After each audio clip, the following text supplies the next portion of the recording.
Actually, my car was pretty decent throughout the whole, Thursday test, and then going in Saturday, we had to do an engine change, which gave us the 10-spot penalty.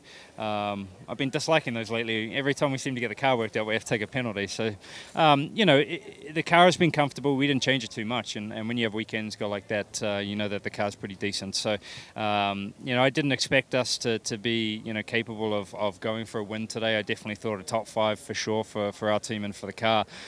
But with the strategy and fuel mileage and just the sheer speed that we were able to run at the end, going full mix, and the Chevys couldn't, gave us the edge, and 1, 2, 3 for the team, is definitely very exciting. But as I said, not going in this morning, I don't think we would have been in this position. Yeah, we did see it pretty early after the first, stop or two. Even the first one, they started pitting quite early, but you never really know how true that first one is. So, I think as the strategy started to play out, we kind of got caught with that yellow where we stayed out because we were going so far. A couple of people sort of moved up in the pack a little bit because they caught the yellow at the right time. But our speed was decent, car balance was good, and it hung on over the full stint of 32 or 33 laps. So about halfway, I think we knew we definitely had a good shot, but you never know what's going to happen at the end. But huge credit to the boys on the team. The stops were fantastic, and our in and out laps, I think, is what won us the race.